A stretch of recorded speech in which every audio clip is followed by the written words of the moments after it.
Olá, benditos! O capítulo de hoje começa com uma crítica a Moisés por causa do seu casamento.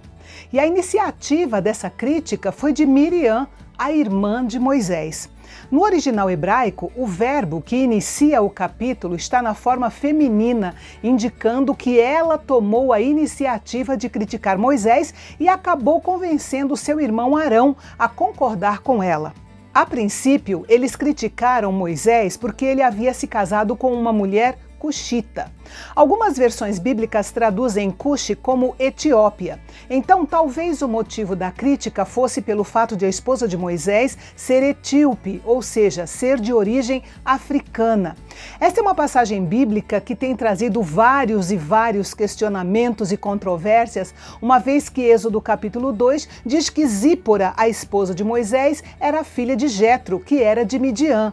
Mas uma das explicações mais simples e diretas sobre o assunto é que talvez Zípora tenha morrido e esta mulher cuxita ou etíope foi a segunda esposa de Moisés, que não era israelita e que acabou dando motivos para que Miriam e Arão o criticassem.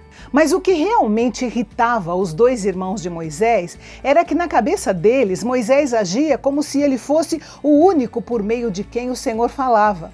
Esse ataque fazia parecer que Moisés era orgulhoso. É claro que Deus no passado tinha falado também com Miriam, tinha falado com Arão, mas não lhes deu autoridade para liderar a nação. A inveja, o ciúme, a competição são fatores que levam as pessoas à murmuração e à crítica. Eles não levaram em conta o fato de que Deus tinha dado a Moisés a posição de mediador entre ele e o seu povo, e isso já vinha sendo provado repetidamente desde o Egito. Acontece que o Senhor ouviu a conversa de Miriam com Arão. Ele sempre ouve as nossas conversas. Moisés, por sua vez, não teve reação. Aliás, sua reação foi deixar que o Senhor o defendesse. Foi um sinal de mansidão, pois mansidão não é fraqueza, mas sim ter o poder e saber usá-lo na hora certa. E Moisés era o homem mais manso da terra naquela época. Ele não cresceu assim, pelo contrário, ele cresceu orgulhoso e confiante nas suas habilidades adquiridas lá no palácio, no Egito.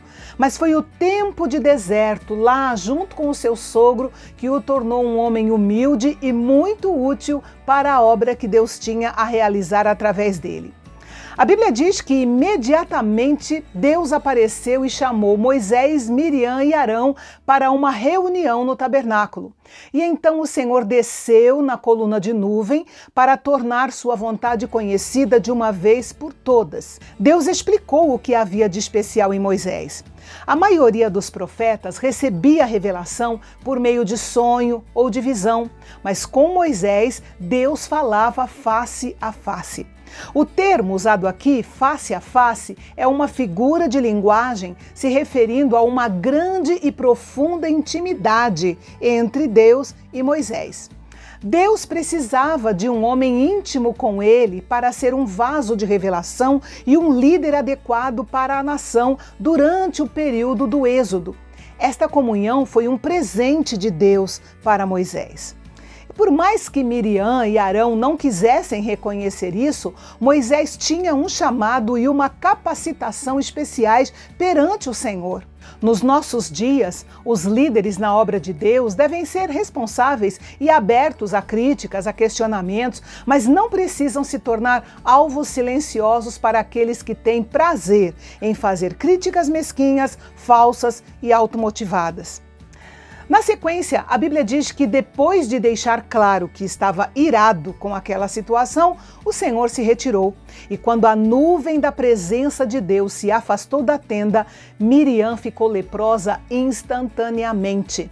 A lepra era uma doença tão terrível que era considerada uma morte ambulante. E Miriam teve um caso avançado de lepra. Naquele momento, Deus fez com que o corpo dela refletisse o seu coração. Quando Arão olhou para Miriam e viu que ela estava leprosa, chamou Moisés de seu senhor e reconheceu que sua crítica a ele tinha sido tola e pecaminosa.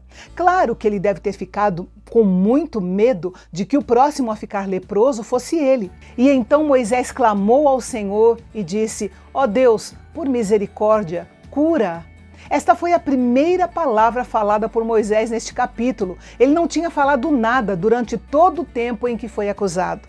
Deus foi quem entrou em sua defesa e aqui está uma lição muito preciosa.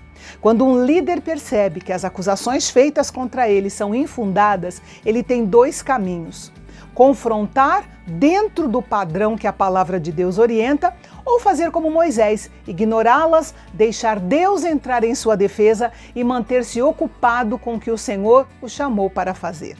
A resposta de Deus à súplica de Moisés foi a seguinte: deixe-a excluída do acampamento por 7 dias e depois ela poderá ser trazida de volta. Miriam foi curada, mas durante os 7 dias seguintes, Deus impediu que o povo continuasse a sua jornada pelo deserto e toda a nação soube que Miriam tentou derrubar o líder do povo de Deus com críticas mesquinhas, falsas e egoístas. E a 12ª palavra de bênção de Números é: obedeçam aos seus líderes e submetam-se à autoridade deles. Eles cuidam de vocês como quem deve prestar contas. Obedeçam-lhes para que o trabalho deles seja uma alegria e não um peso, pois isso não seria proveitoso para vocês. E amanhã eu volto para falar com vocês sobre o dia em que 10 homens do acampamento foram tomados por uma miopia espiritual. Não perca!